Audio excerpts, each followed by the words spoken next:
बच्चों, इस वीडियो में हम class 11 physics chapter motion in a plane की एनसीईआरटी एक्सरसाइज के क्वेश्चन कंटिन्यू करेंगे। हमने अभी तक 3.6 तक ये कंप्लीट कर लिए हैं। आज 3.7 से देखेंगे और इससे पहले के क्वेश्चंस की वीडियो का लिंक आपको बच्चों डिस्क्रिप्शन में मिल जाएगा। इधर आपको राइट साइड में सॉल्यूशन भी लिखे दिख रहे हैं। हम क्वेश्चन समझेंगे और साथ में प्रॉपर उनका सॉल्यूशन भी लिख लेंगे। तो चलिए देखते हैं question 3.7। Given vector a plus B plus C plus D is equal to 0। बच्चों 4 वेक्टर्स हैं, इनका सम 0 है। Which of the following statement are correct. अब हमें यहाँ पर जो ये a b c d 4 parts हैं, इनको बताना है कि इनमें से कौन से करेक्ट हैं, कौन से मीन्स पॉसिबल हैं और कौन से इनकरेक्ट हैं। ए पार्ट है A B C and D must be null vector. अब जैसे 4 वेक्टर्स का सम 0 है तो ए पार्ट में है कि ये चारों वेक्टर नल वेक्टर होने चाहिए। नल वेक्टर बच्चों आपको पता ही होगा जिनका मैग्नीट्यूड 0 होता है। तो अब 4 वेक्टर्स अगर नल वेक्टर हैं, क्या तभी उनका सम 0 होगा? ऐसा जरूरी तो नहीं है। अगर 4 वेक्टर्स कुछ इस तरीके से हैं कि कोई भी क्वाड्रिलेटरल बना रहे हैं कि vector A, vector B, vector C, vector D, ऐसे हैं अगर 4 vectors A B C D, तो अब इन वेक्टर का सम भी तो 0 हो गया है। मींस 4 वेक्टर किसी भी फॉर्म में हो, अगर ऐसा है कि वो कोई भी साइक्लिक शेप बना रहे हैं कि ए बी सी डी इस तरीके से हैं, तब भी तो उनका सम 0 हो जाएगा ना वेक्टर्स का सम। तो ऐसा जरूरी नहीं है कि ये नल वेक्टर होने चाहिए। तो मींस ए इनकरेक्ट है। इनकरेक्ट। बी पार्ट है the magnitude of vector A plus vector C equals to magnitude of vector B plus vector D. तो बच्चों इसी को ही देखते हैं। a plus B plus C plus D is equal to 0 है, तो यहाँ से a plus C, vector a plus vector c, ये इक्वल आ जाएगा minus vector b plus vector d।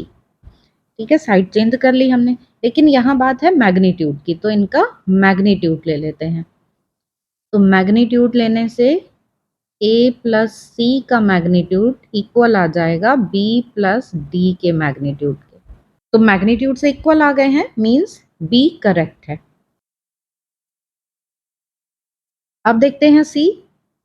The magnitude of a can never be greater than sum of the magnitudes of b plus C and d। तो फिर से हम यही relation use करते हैं और यहाँ से वेक्टर a का मैग्नीट्यूड देख लेते हैं कितना होगा। बाकी सब दूसरी साइड चले जाएंगे, minus b plus C plus D vector ये आ जाएंगे, और मैग्नीट्यूड लेंगे हम, तो मैग्नीट्यूड लेने पर b plus C plus D, ये मैग्नीट्यूड आ जाएगा। तो अब हम देख रहे हैं कि वेक्टर a का magnitude vector b plus C plus D के मैग्नीट्यूड के इक्वल है, तो a ग्रेटर तो हो नहीं सकता है, इनके सम के मैग्नीट्यूड के इक्वल होगा। तो c भी करेक्ट आ गया कि ग्रेटर तो हो नहीं सकता है, क्योंकि अगर ये ग्रेटर होगा तो इनका सम 0 नहीं हो पाएगा। अब देखते हैं D part. Vector b plus vector c means b और c का resultant must lie in the plane of vector a and b if a and d are not collinear. अगर a और d एक ही लाइन में नहीं है, collinear vectors मतलब एक ही लाइन में जो वेक्टर्स होते हैं, पैरेलल एंटी पैरेलल हो सकते हैं, मीन्स डायरेक्शन उनकी सेम या अपोजिट हो सकती है पर एक ही लाइन पर हो।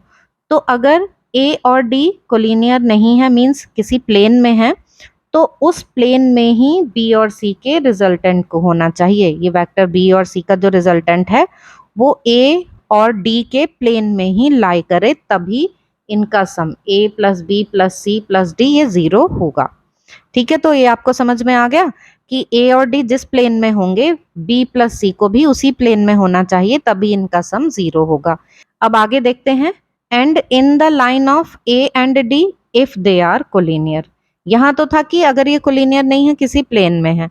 अब आगे है कि अगर ये कोलिनियर है। कोलिनियर है मतलब a और d एक ही लाइन में है, किसी भी डायरेक्शन में हो सकते हैं, सेम या अपोजिट डायरेक्शन में, तो जो इनका रिजल्टेंट है वो भी a और d के साथ कोलिनियर ही होना चाहिए। जैसे b प्लस सी का रिजल्टेंट ये इधर आ गया, तभी इनका सम 0 होगा। तो कहने का मतलब है कि a और d जिस प्लेन में है, b और c का रिजल्टेंट भी उसी प्लेन में होना चाहिए। अगर a और d कोलिनियर हैं तो b प्लस c का रिजल्टेंट भी ए और डी के साथ कोलिनियर होना चाहिए, एक ही लाइन में होने चाहिए।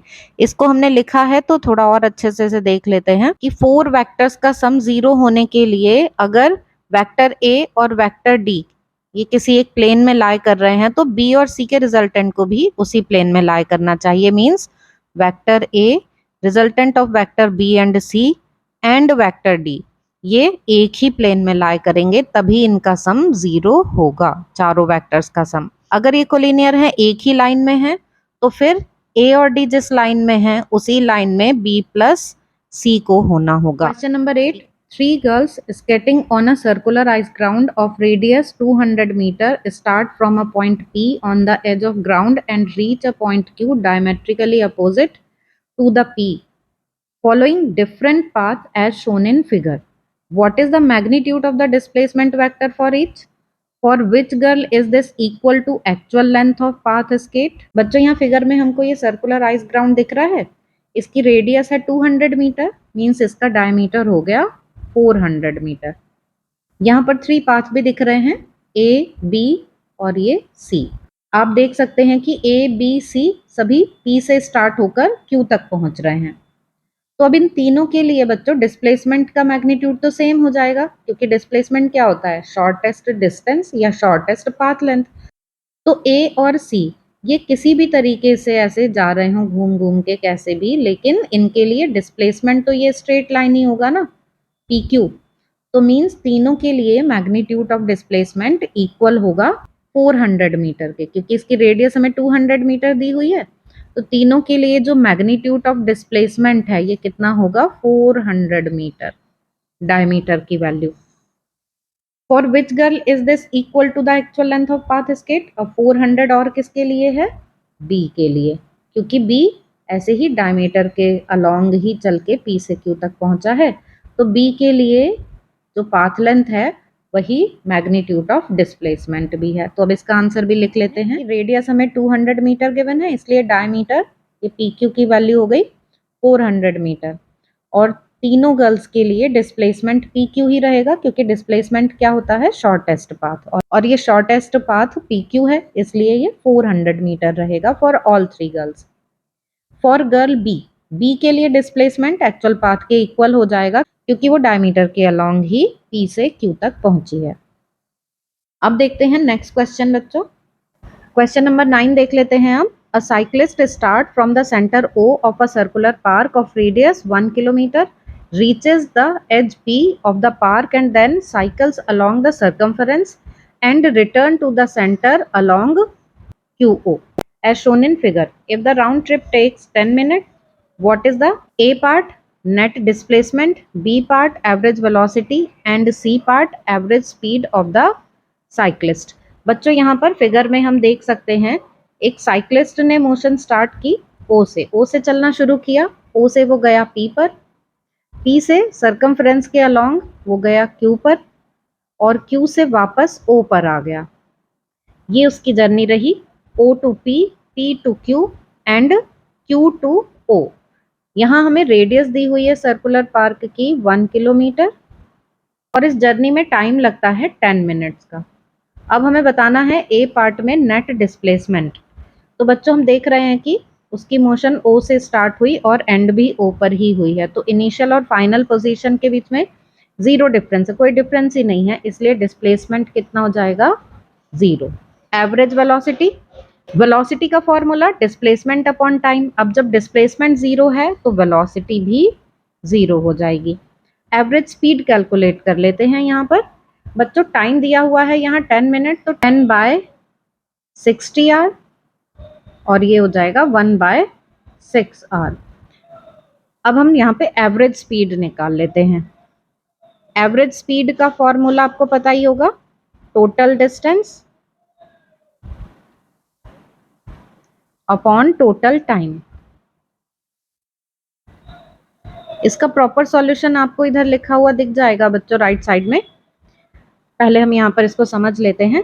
टोटल डिस्टेंस कितनी हो गई, ओ पी प्लस पी से फिर क्यू तक के लिए पी क्यू, और फिर क्यू से ओ तक वापस क्यू ओ, और टोटल टाइम कितना लगा, 1/6 आवर्स। OP और QO ये 1 किलोमीटर्स हैं, तो ये हो गया 2 किलोमीटर्स। PQ बच्चों ये हमें दिख रहा है कि सर्कुलर पार्क का 1/4 है ये, तो 1/4 2 पाई r, और ये अपॉन में ये जो 6 है ये ऊपर मल्टीप्लीकेशन में आ जाएगा यहाँ पर।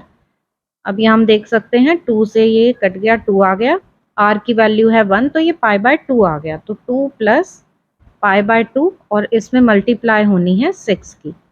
π/2 की वैल्यू बच्चों 3.14, इसको 2 से डिवाइड कर देंगे तो ये आ जाएगा 2 प्लस 1.57 और इसमें मल्टीप्लाई 6 की, और ये आ गया 3.57 इंटू 6, मल्टीप्लाई करते हैं तो मल्टीप्लाई करके ये आ गया 21.42। यूनिट क्या आएगी? किलोमीटर पर आवर, क्योंकि हमने ये रेडियस ली है किलोमीटर में और टाइम लिया है आवर में, तो इसलिए जो एवरेज स्पीड है वो 2.14 किलोमीटर पर आवर आ गई। तो यहाँ इसका सॉल्यूशन और हम प्रॉपर लिखा हुआ देख लेते हैं। बच्चों ये हमने ए पार्ट के लिए लिख लिया कि इनिशियल और फाइनल पोजीशन में कोई डिफरेंस नहीं है, सेम ही है, इसलिए डिस्प्लेसमेंट जीरो है। डिस्प्लेसमेंट जीरो है इसलिए वेलोसिटी भी जीरो होगी, क्योंकि एवरेज वेलोसिटी का फॉर्मूला क्या होता है? डिस्प्लेसमेंट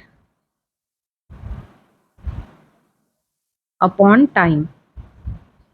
अब डिस्प्लेसमेंट जीरो है इसलिए एवरेज वेलोसिटी भी जीरो आ गई।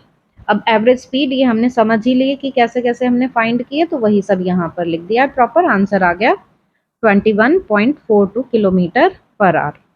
बच्चों इस वीडियो में हमने क्वेश्चन नंबर 9 तक कंप्लीट कर लिए हैं। इससे आगे के क्वेश्चन नेक्स्ट वीडियो में। इन क्वेश्चन से रिलेटेड आपके कोई भी डाउट्स हो तो आप कमेंट सेक्शन में पूछ सकते हैं।